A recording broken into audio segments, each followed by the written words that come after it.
Assalamualaikum warahmatullahi wabarakatuh. Salam sejahtera, salam budaya, rahayu, rahayu, rahayu. Berjumpa lagi dengan saya Mas Oo di channel YouTube Pusaka Jawa Official. Alhamdulillah wa syukurillah, segala puji bagi Allah yang telah memberikan segala nikmatnya. Nikmat yang paling besar bagi kita adalah nikmat iman dan Islam, serta nikmat diberikan kesehatan. Di antara nikmat-nikmat yang lain tidak bisa saya sebutkan secara dohir maupun batin. Salawat salam semoga selalu tercurah kepada junjungan Nabi besar kita Nabi Muhammad SAW serta keluarganya, sahabatnya, serta pengikutnya ila yaumil akhir. Allahumma ij'alna minhum. Semoga kita semua digolongkan umat Rasulullah SAW dan mendapatkan syafaat dari beliau kelak di akhirat nanti.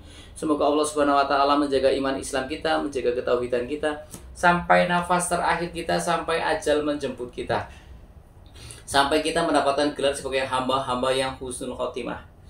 Diawali dengan bismillah, diakhiri dengan alhamdulillah. Sahabat Pusaka Jawa dimanapun Anda berada, semoga sahabat Pusaka Jawa selalu dalam keadaan terbaik, dalam lindungan Allah Subhanahu Wa Taala, dijauhkan dari segala macam mara bahaya baik dohir maupun batin, dijauhkan dari segala macam musibah, baik musibah banjir, angin topan, longsor, gempa bumi, kebakaran, gunung meletus, musibah rumah tangga, musibah ekonomi, musibah penyakit, ataupun pikirannya putek, atine sumpek. Pokoknya segala macam musibah baik dohir maupun batin. Sahabat Pusaka Jawa yang sedang sakit, semoga Allah angkat penyakitnya, diberikan kesehatan, kesembuhan, serta diberikan ganjaran berupa pahala karena telah sabar dalam menjalani cobaan berupa sakit. Sahabat Pusaka Jawa yang sedang terpuruk ekonominya, semoga Allah bukakan keran rezekinya lebar-lebar dan mendapatkan rezeki yang berkah berlimpah sampai ke anak cucu. Alhamdulillah wa syukurillah. Sahabat Pusaka Jawa dimanapun Anda berada, pada siang hari ini Allah meridhoi saya untuk membuat YouTube. Mudah-mudahan apa yang saya sampaikan menjadikan ladang ibadah kepada saya, menjadikan satu keberkahan fi dunia wal akhirah, kemaslahatan, serta menjadikan satu amal jariah yang mengalir sampai ila yaumil akhir. Selama YouTube ini bisa ditonton oleh banyak orang, kan seperti itu ya. Karena pada dasarnya apa yang saya sampaikan adalah hanya ingin menyampaikan sedikit ilmu warisan budaya leluhur Nusantara tentang Tosan Aji. Nah, sahabat Pusaka Jawa dimanapun Anda berada, kali ini saya akan membawa satu dapur yang cukup langka. Ya, kalau bicara langka berarti memang di pasaran jarang ada. Nah, dan mungkin kalau orang sekilas melihat dapur ini jika kurang teliti maka akan menamakan keris yang lainnya. Karena di Tosan Aji itu kalau beda satu ricikan saja nanti akan berbeda nama. Makanya dibutuhkan ketelitian, kemudian satu kehafalan biar apal di luar kepala ricikan-ricikan gitu. Jadi kita tidak salah dalam menamai satu buah dapur pusaka. Karena banyak orang yang pegang keris selama puluhan tahun ternyata bilang ini keris ini, ternyata bukan. Ya, banyak sekali yang pernah datang ke saya kemudian tak buka, ini loh dapurnya. Ini oh iya ya kok dulu saya namain ini kan gitu. Kan gak enak pula, kita sudah pegang lama ternyata salah pula menamakannya, ya kan. Nah, sahabat Pusaka Jawa dimanapun Anda berada, kita ambil bilah pusakanya. Sahabat Pusaka Jawa, di dalam warongko ini ada jenis pusaka yang langka dan cukup utuh, tus tangguh utuh sepuh. Pusakanya pun bagus, sahabat Pusaka Jawa. Ini sengaja memang warongkonya saya ganti karena saya memang senang dengan warongko yang orinya rusak. Karena memang saya dapat dari kampung, kemudian saya ganti dan saya minta warna hitam. Kenapa warna hitam? Saya ambil ya. Ini saya kenapa jatuh cinta dengan warongko warna hitam? Awal-awal keris ini selalu menggantung di kamar bapak saya. Keris ini, ya sepasang, kerisnya sepasang, menggantung. Jadi saya kok melihat keris kok satunya lagi warna coklat, tapi kok warna hitam kelihatannya gagah, wengker gitu. Dulu bapak saya ada beberapa keris yang warna hitam dan saya sering mandangi, tak pandangi terus.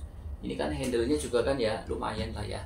Nah, tak lihatin terus kok warna hitam seneng. Nah, sampai sekarang pun saya senang dengan baju hitam. Jadi memang saya suka dengan warna hitam. Ya.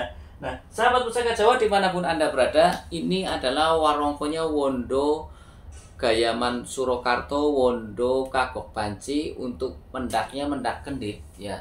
Karena ada mendak kendit silang merah dan ada mendak kendit, dan juga ada mendak parijata, meniran ya, ketumbar pecah, banyak sahabat Pusaka Jawa. Kita buka bilah pusakanya. Bismillahirrahmanirrahim. Sahabat Pusaka Jawa dimanapun Anda berada ya, Kita lihat dulu ricikannya. Coba kalau sahabat pusaka Jawa dilihat dari jauh ya. 1, 2, 3, 4, 5, 6, 7, 8, 9. Looknya ada 9. Kalau sahabat pusaka Jawa mau look 9, oh sempana, oh ini kan dari jauh nih, nggak saya dekatkan nih secara rinci ya. Apa yo? Kalau sokokannya 2 berarti panimbal, kalau nggak paniwen, kalau nggak aish. Look 9 banyak kali. Ada jaruman, ada sabuk tampar, ya kan? Tapi saya dekatkan ke kamera. Oke. Sahabat pusaka Jawa, looknya look 9, kemudian memakai ricikan sokokan double atau rangkap, memakai kembang kacang, memakai jalen, memakai lambe gajah 1, ya. Ini adalah dapur keris jurudeh atau ada yang bilang jaradeh. Jadi kok bukan panimbal atau paniwen? Yang membedakan keris dapur keris jurudeh ataupun jaradeh dengan panimbal dan paniwen adalah di tikel alis. Panimbal dan paniwen itu memakai tikel alis, walaupun dia sama-sama sokokan rangkap. Kalau jurudeh tidak memakai tikel alis. Nah ini yang kadang orang agak ini, oh dapurnya panimbal. Waktu saya mahari keris ini pun taunya yang punya ini panimbal. Tapi ketika saya lihat, loh, kok lambe gajahnya 1?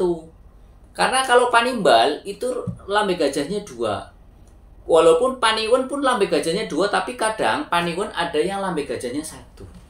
Jadi kalau untuk lebih fix-nya, biar tidak ada perdebatan, panimbal lambe gajahnya 2. Kalau paniwen kadang 1 juga kadang 2. Lah, yang membedakan panimbal dan paniwen apa di situ? Nanti tak jelaskan, bukan di forum yang ini. Karena ini saya mau membahas dapur keris jurudeh atau jaradeh.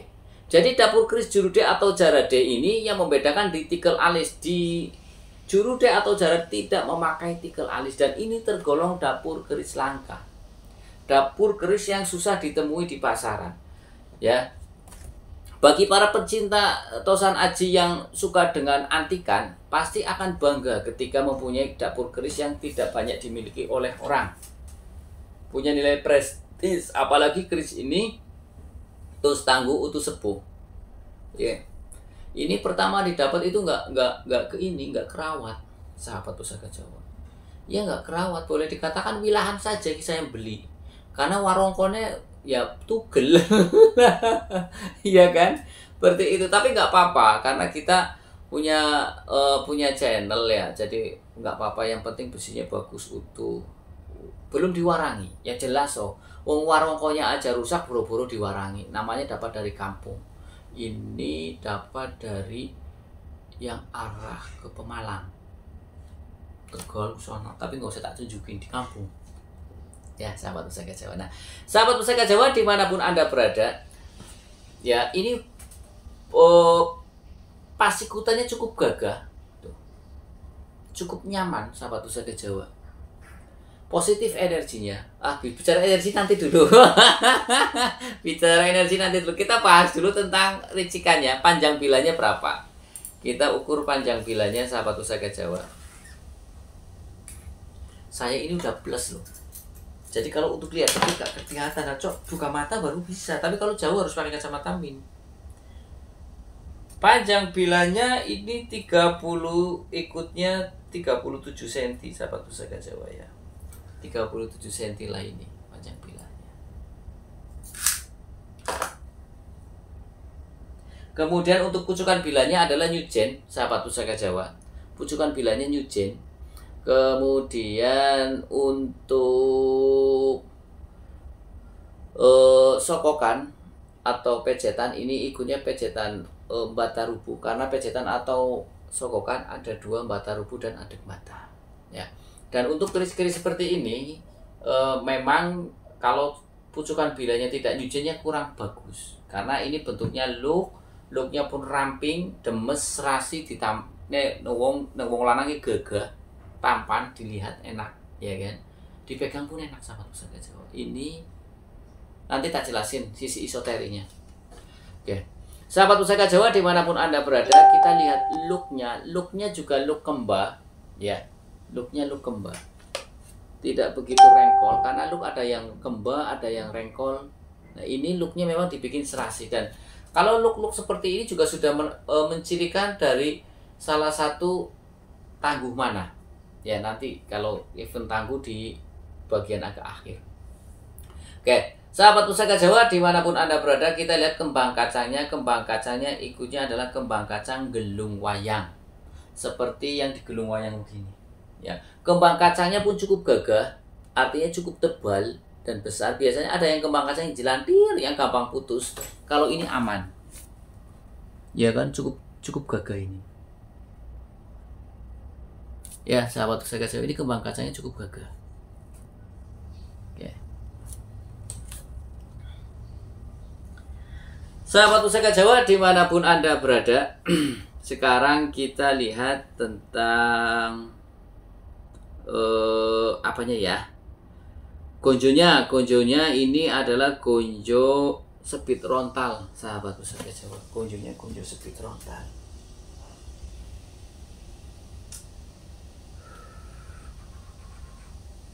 Gonjonya ini gonjo sepit rontal. Saya senang sekali, sahabat Pusaka Jawa. Jadi ini energi pusaka ini sangat positif. Positifnya gimana? Coba kalau dipegang ya. Terus kita berdoa sambil tahan napas sedikit, gitu ya. Terus kita pengen apa gitu. Ini ada semacam satu kesemangatan yang timbul dari energi positifnya ini. Satu kesemangatan, dan satu kesemangatan juga adem. Kita punya masalah bisa kayak untuk meredam juga. Jadi punya kesemangatan tapi juga adem. Kadang kan ada orang yang punya kesemangatan gemerungsung. Ini enggak. Ya, sahabat Pusaka Jawa dimanapun Anda berada, sekarang kita bahas tentang pamornya. Pamornya ini, sahabat Pusaka Jawa, berbentuk seperti serat-serat tidak beraturan pada tiap bilahnya. Ya, kemudian seperti gambaran kulit yang ada pada buah semangka. Ini adalah pamor ngulit semangka. Pamor ngulit semangka tergolong pamor rumah. Pamor ngulit semangka siapa saja bisa memilikinya. Sebagian pecinta keris beranggapan bahwasanya pamor ngulit semangka adalah tuah atau angsarnya adalah untuk memperluas pergaulan dan juga untuk kerezekian. Kenapa kok ada untuk kerezekian? Begini korelasinya, sahabat Pusaka Jawa. Ketika Anda mempunyai pergaulan yang luas, insya Allah rezeki Anda tidak akan kekurangan selama Anda menjadi orang baik. Perlu digarisbawahi atau ditanda kutip, selama Anda menjadi orang baik. Jadi ketika Anda berhubungan dengan banyak orang, kalau Anda lagi kebutuhan duit, pengen pekerjaan, ataupun pengen barang dan sebagainya, ketika pergaulan Anda luas, Anda punya koneksi yang tidak terbatas, Anda bisa kontak siapa saja selama Anda orang yang baik. Kalau Anda bukan orang yang baik, bagaimana? Sudah terlanjur. Ya, setidaknya Anda punya channel bisa dihubungi orang itu untuk minta tolong. Mudah-mudahan membantu, kan seperti itu. Ya. Karena sahabat Pusaka Jawa, manusia itu zon politikon, artinya manusia yang harus bersosialisasi. Kadang ada banyak orang yang tidak bisa untuk bersosialisasi dengan banyak orang. Memang karakternya begitu. Nah, dibutuhkan pusaka-pusaka berdapur berpamor ngulit semangka. Ya, apalagi kalau umpamanya orang-orang di bagian lapangan, di bagian frontliner, marketing, ya, ataupun orang yang berkecimpung dengan banyak orang, pokok bagian humas, ya kan? Ya, sama aja dibutuhkan keris berpamor ngulit semangka. Ya, berpamor ngulit semangka.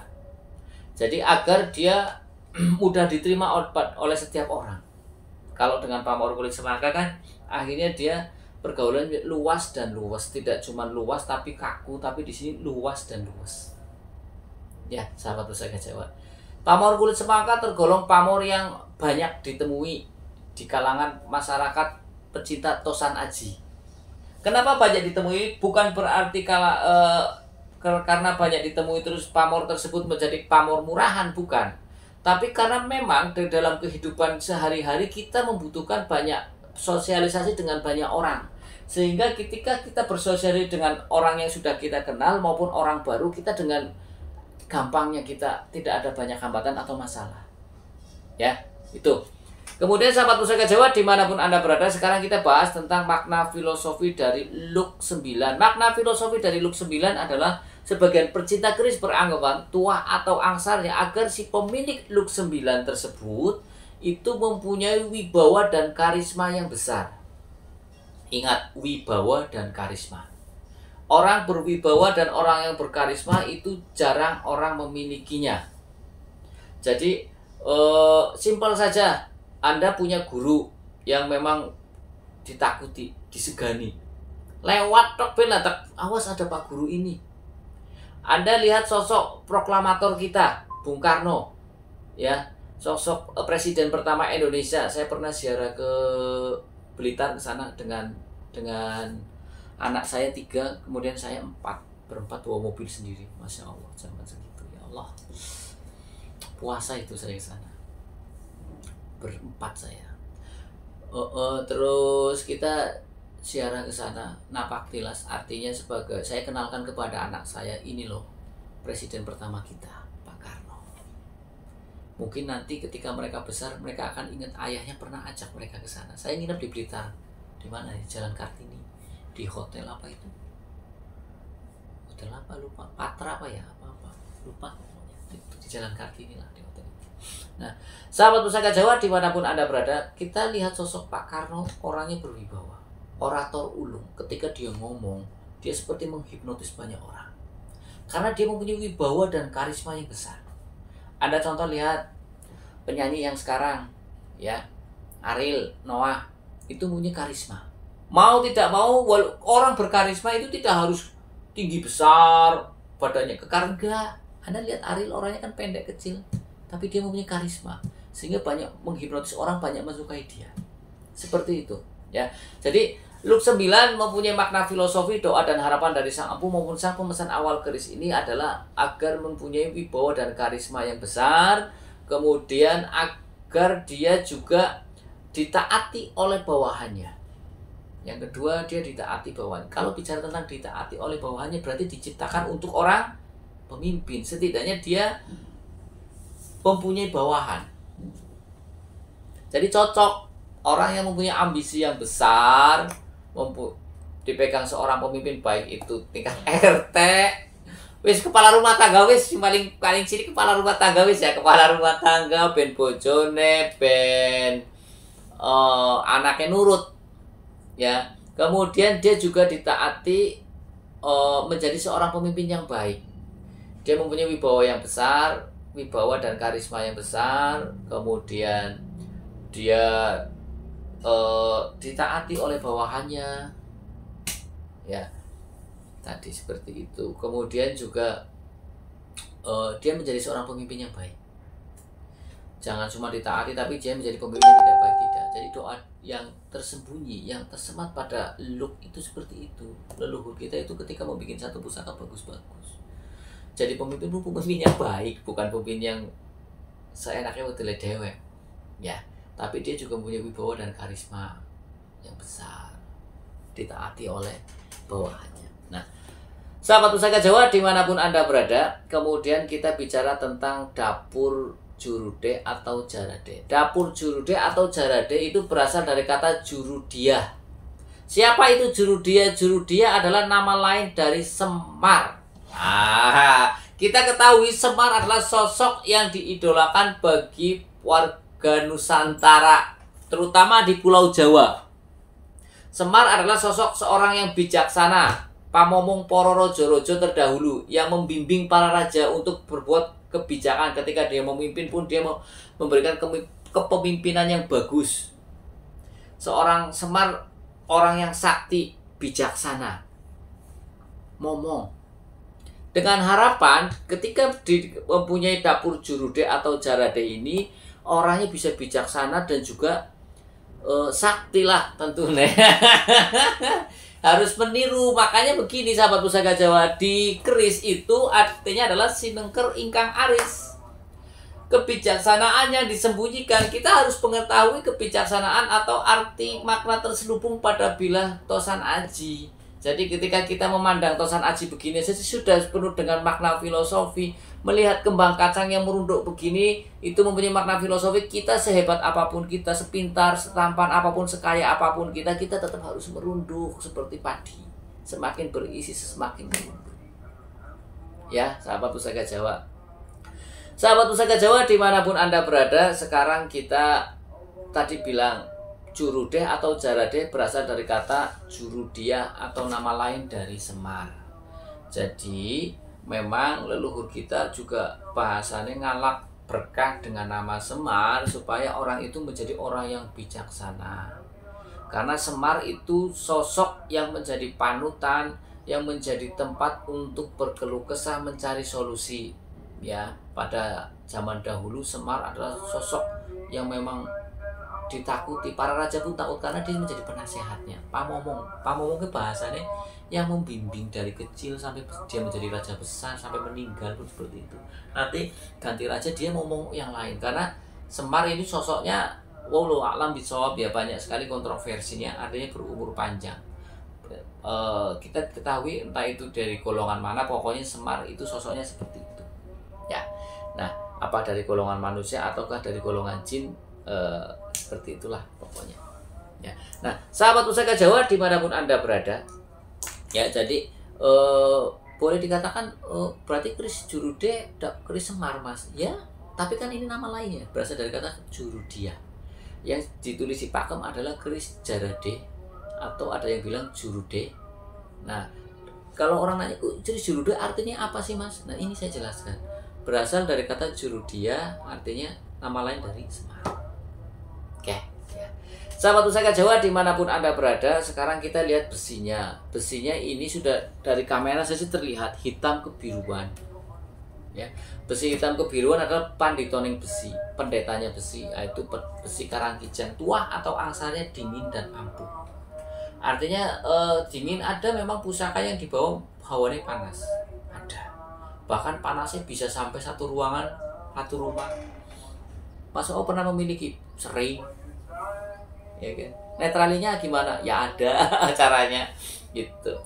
Nah, jadi besi Karangkijang itu memang leluhur kita sudah mempelajari jenis-jenis besi. Di Al-Quran sendiri di surat Al-Hadid diterangkan di situ bahasa gampangannya Indonesia yang ngono. Dan Tuhan Yang Maha Esa itu menciptakan besi, ya mempunyai manfaat yang sangat besar. Nah, leluhur kita karena sering tirakat, sering olah batin, minta petunjuk, akhirnya diberikan kelebihan sama Tuhan Yang Maha Esa, Allah Subhanahu wa Ta'ala, untuk mengetahui jenis-jenis besi, nama-nama besi. Nah, bahasa saya ini ilmu metalurgi. Ya, bahasa kerennya, bahasa sainsnya.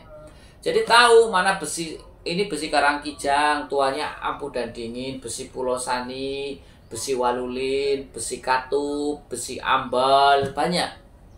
Yang tahu tentang obat-obatan tabib, yang tahu tanaman-tanaman fungsinya tabib. Besi pun sama, yang tahu empu. Dan Allah memberikan kelebihan energi pada besi-besi tertentu.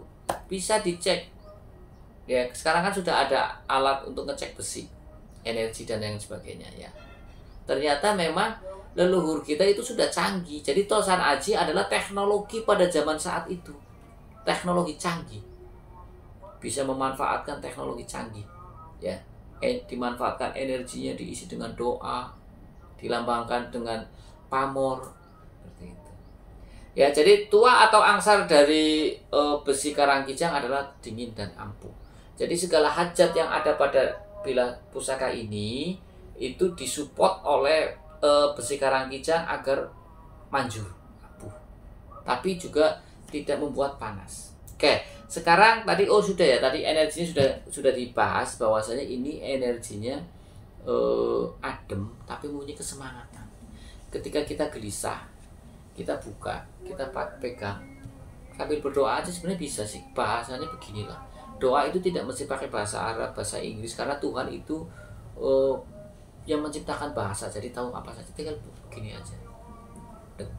Duh Gusti Allah, ya kula nyuwun perantara pusaka niki, mulai lagi galau ya, lagi galau. Kula paringi petunjuk ingkang sae, yang betul, yang benar. ya terhadap masalah ini, seperti diheningkan gitu. Nanti coba ada seperti kata hati masuk ataupun gambaran yang ada pada mata Anda terpejam, kalau bisa lebih hening ya, biasanya bisa. Tapi untuk bisa seperti itu, Anda kalau bisa ketika punya pusaka harus selaras dengan diri Anda, jadi menyatu ibarat baju loh. Tapi kalau nggak selaras kadang nggak connect ya sahabat pusaka Jawa. Nah, kalau kita rangkum sahabat pusaka Jawa, kalau kita rangkum makna filosofi dari keris dapur Jurude atau Jarade ini adalah dengan pamor murid semangka agar si pemilik dapur keris Jurude ini menjadi seorang yang pemimpin yang baik, mempunyai wibawa dan karisma yang besar. Kemudian dia juga ditaati oleh bawahannya, juga dia pergaulannya luas, rezekinya pun banyak, sempurna ya. Kemudian apa yang menjadi tadi yang saya sebutkan itu dikabulkan oleh Tuhan Yang Maha Esa, karena di sini besinya besi karangkijang ampuh, jadi mendukung atau mensupport. Kalau kita lihat dari pasikutannya, sahabat, pasikutannya yang demes serasi ya, demes serasi, kemudian demes kayak artinya di sawang enak, nek wong lanang tampan lah, nek wong wadon ayu ya kan. Besinya mentah, kemudian pamore mubiar. Ini pamore mubiar ini adalah estimasi tangguh Mataram Sultan Agung. Kita ketahui sahabat pusaka Jawa, Mataram Sultan Agung itu Prabu siapa? Hanyokrokusumo ya. Prabu Hanyokrokusumo itu dari tahun 1613 sampai kalau nggak salah tahun berapa ya? 1613 sampai 1645 beliau menjabat sebagai raja. Sultan Agung. Sultan Agung berarti adalah raja ketiga Mataram ya. Masa pemerintahannya 1613 sampai 1645, berarti kurang lebih sekitar 32 tahun. Seperti Pak Harto, Presiden Soeharto, lama, cukup lama. Di masa Mataram Sultan Agung itu seni budaya berkembang pesat, karena sosok Prabu Sultan Agung itu ya, Raja Sultan Agung itu beliau seorang negarawan, seorang falsafah, seorang alim ulama juga. Beliau alim di agama, muridnya Sunan Kalijogo juga beliau ya kan. Beliau juga sangat peduli terhadap kebudayaan. Pada zaman beliau itu empu di seluruh desa-desa diberdayakan, karena pada saat itu Sultan Agung sedang melawan VOC, bahkan sampai menyerang ke Batavia, walaupun waktu itu gagal atau kalah karena terjadinya pengkhianatan. Tapi pada masa Sultan Agung itu masa keemasan Mataram, masa jaya-jayanya Mataram. Sahabat pusaka Jawa, Sultan Agung adalah raja yang besar. Iya, beliau adalah raja yang besar, yang cerdas, sakti mandraguna. Sakti mandraguna, tapi dia juga cerdas, brilian. Ya, begitu. Kemudian waktu di era Mataram Sultan Agung, juga di Raja-Raja Mataram itu banyak empu-empu yang terkenal. Bahkan konon katanya Empu Supo Anom, ya anak dari Empu Supo, itu kan berumur panjang. Itu sampai pada masa kerajaan Sultan Agung itu masih gesang, masih hidup, masih mengabdi di situ. Di situ ada kalau kita ketahui empu-empu Mataram itu banyak. Kita bicara Mataram ya, tidak cuma Mataram Sultan Agung saja. Itu ada Arya Japan, kemudian ada Ki Guling, Ki Nom, Ki Legi, Umayi, Ki Gede. Itu empunya banyak kali. Panggilannya Kiki ya, Ki Tundung, Tepas, Mayang, Kalianjir. Kemudian ada siapa lagi, Ki Umayi. Jadi yang terkenal atau yang masyhur itu ada sekitar 11. Padahal itu banyak. Ya. Karena kenapa pada masa Sultan Agung itu keris dan tosan aji yang lainnya banyak sekali dibuat, karena sesuai kebutuhan. Waktu itu memang lagi gencar-gencarnya untuk ekspansi melawan VOC, juga melawan musuh-musuh dalam negerinya sendiri. Di Pulau Jawa kan banyak pemberontakan, pasti membutuhkan senjata yang banyak, makanya empu-empu di daerah pun diberdayakan. Ya, kalau kita lihat dari dapur kerisnya ini cukup lumayan, sahabat pusaka. Garapnya garap bagus, ya, lumayan lah. Ini cukup tus tangguh, tus sepuh. Kemudian lipatan besinya pun di samping-samping sini sap-sapannya terlihat ini. Pamorek bior ini. Ya. Sahabat Pusaka Jawa dimanapun Anda berada, saya kira itu saja ya. Sahabat Pusaka Jawa, penjelasan dari saya. Sahabat Pusaka Jawa yang baru nonton channel YouTube saya, silahkan pencet tombol subscribe, like, share, and comment. Kemudian pencet tombol notifikasi lonceng untuk mendapatkan video-video ter-up-to-date dari saya. Apabila ada salah-salah kata, saya minta maaf. Kesalahan mutlak milik saya, kebenaran milik Allah Subhanahu wa Ta'ala. Akhirul kalam. Assalamualaikum warahmatullahi wabarakatuh. Salam sejahtera, salam budaya. Rahayu, rahayu, rahayu. Alhamdulillah.